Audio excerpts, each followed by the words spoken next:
In this episode, we find an exhaust leak, fine-tune the carburettor with the gas analyzer, and take a trip out to fill Roy with some delicious petrol. Hi, I'm Darren, an untrained amateur who's determined to save one of the last of these classic cars. This is Roy, a 45-year-old 2.8 litre Vauxhall Royale coupe. When I owned one 30 years ago, they were rare. Now they're unknown. This is one of the last of its kind, and I'm going to rescue it and relive my youth. Follow the rebuild, watch this legend come back to life. Okay, morning everyone. Today's little job, I'm not going to do a great deal today. I just want to start looking at sort of next things that I might need to acquire, and I think we've got an exhaust blow.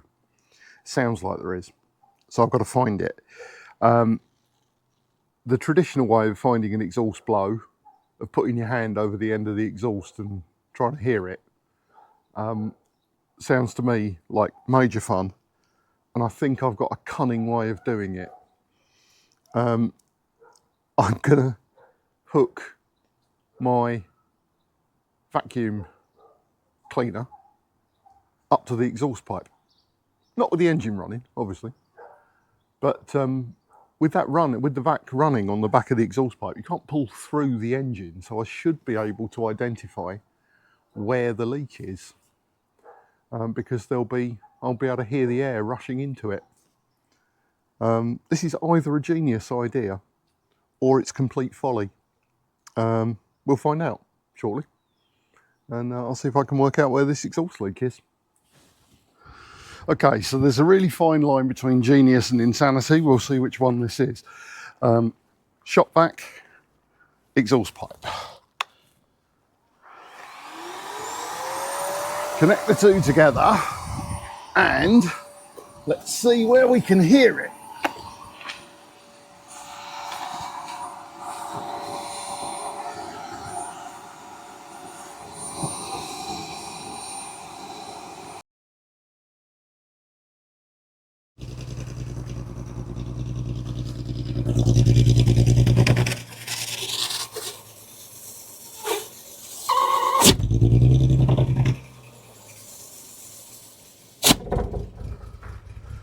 Okay, so we have got a tiny exhaust leak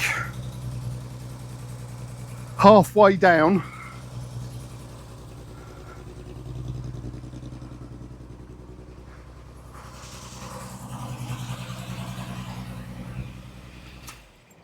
It's just between a muffler and the pipe, and it's where the weld has started to go a little bit, so it just needs re-welding. Needs cleaning up and just a bit of filler putting into it. So yeah, that now becomes a very low priority. The blow that I was seeing when I put my hand over the end was the fact it was just coming out the back of this silliness that was put on the back of it, which I might not refit. So actually, yeah, not an exhaust blow that is particularly important at the moment. It can go down the list of priorities, which is good. So yeah, I think what we'll do now, I might just put the gas analyzer on it actually, and let's see what the tune looks like. So things just keep fixing themselves. I've got the idle speed down a bit. That was by correctly adjusting the throttle linkage that I put on the other day, because that was actually holding the throttle open a little bit. So that's good. I'm just letting the gas tester go through its calibration phase, and then we'll stick it up the tailpipe and see what it's got. And what the mixture is looking like, and see if we can get the carburettor just a little bit more in tune. We were definitely okay with the timing. I don't think the timing's wrong. I might just put a timing light on it so that I can mark it on the pulley or something, just to say that at this position we know it's good, because this has only got one timing mark. It's very hard to see, and it simply tells you whether or not you're on the mark. It doesn't tell you how many degrees before or after or anything, so it's not very useful. So I might just do that in a sec while that thing is testing itself, and then we'll have a look at the tune on it. Exhaust is tapping the underside a little bit.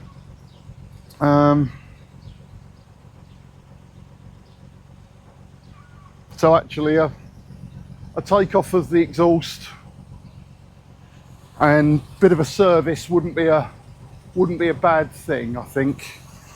I put some new rubbers on it the other day, but it's not quite lined up right, so it could do with coming off and being properly refitted so that it clears the body everywhere that it should. And as I say, that little weld needs doing. But otherwise, exhaust is in reasonably good nick. We found something that works, so that's good. Okay, so the gas analyzer's had time to calibrate itself. I mean, we are getting there. This is a car that is now idling at the correct speed. This is a million miles away from the Roy that we first had, which wouldn't even start.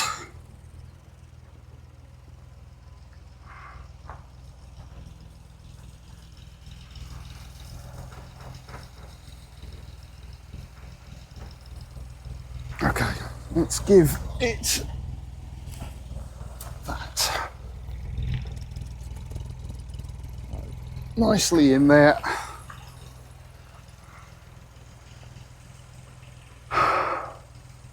Wow, way too rich.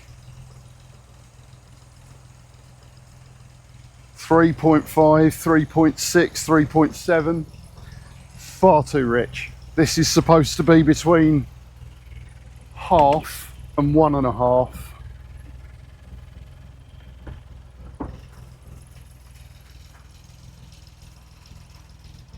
And it's settled down at 3.7, so it's far too rich. Let's give it a tune. Okay, so I turn the mixture screws down by 1 turn on each side, and that we're now at 0.9. So if anything, we've gone a little bit too far. So I'm just going to up them a little bit. I'd like it at about 1.5, but it's sounding lovely.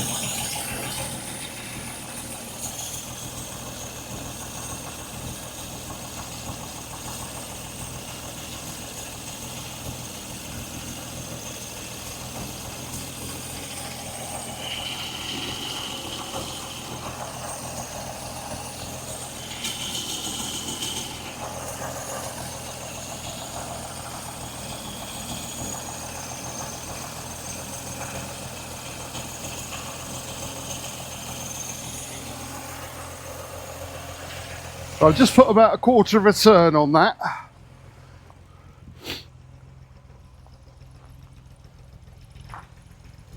One 1.1, 1.4, 1.5, 1.6,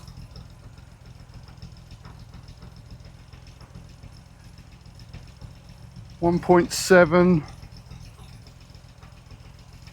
Look at that, 1/4 of a turn makes all that difference. So if anything, we just need to nudge them down a touch.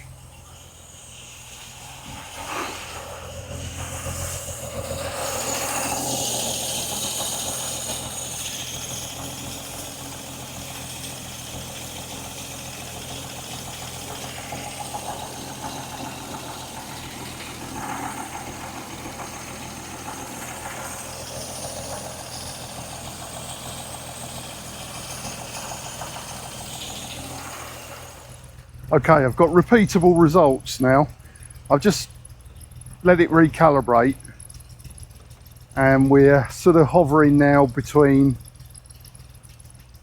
anything between 1.6 and 2, which is a little on the rich side.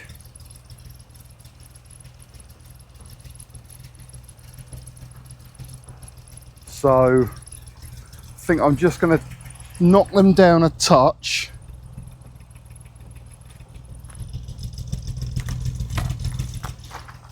It's sitting at 1.92.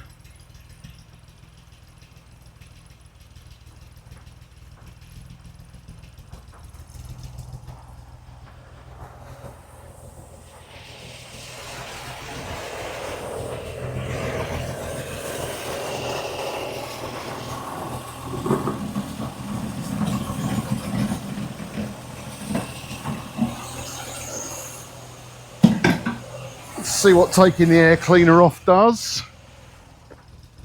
Let's nudge them down a bit more.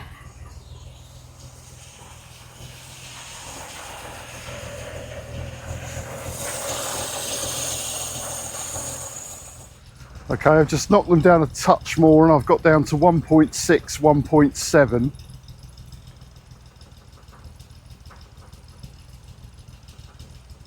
Which is good. Let's see if, when given some fresh air again, Mr. Gas Tester returns to 2, because that will then tell us that reading was accurate.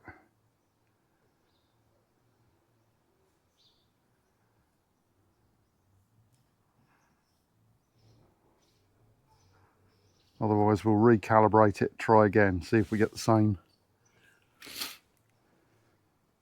This is what people whinge about with this particular tester, that it's so picky, and it, you know, you've got to calibrate it exactly right all the time.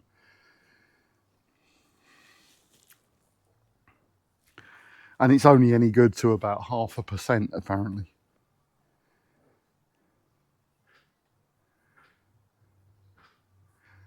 Okay, let's give it a bit of time to settle down, and I'll come back to you.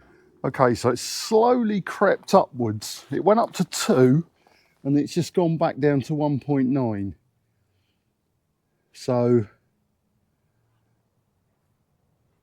I'm going to say that's calibrated at, you know,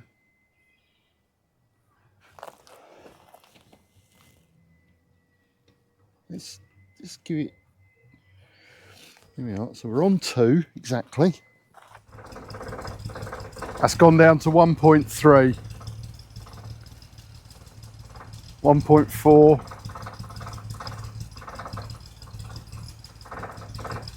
1.5, which is where I want it.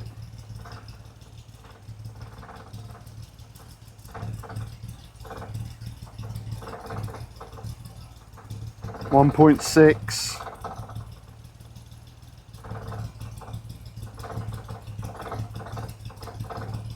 1.5. I'm going to call this good. I think we're there.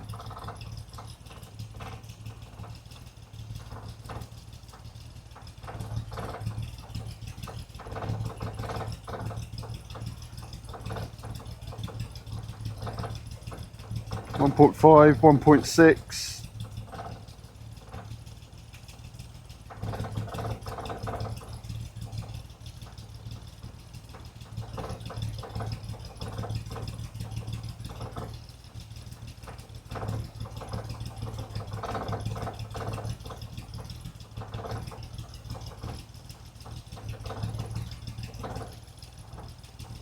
Yeah, I think we're there.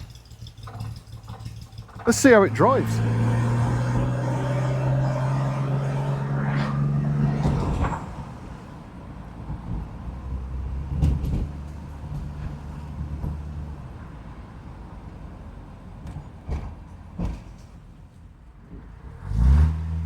So we've still got a slight hesitation there between idle and acceleration.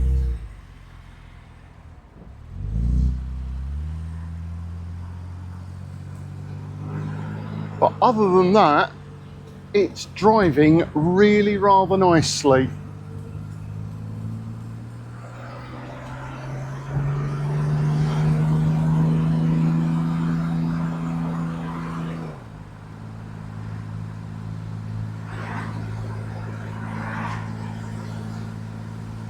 What we're going to do is go and get some nice delicious petrol, because it is on fumes.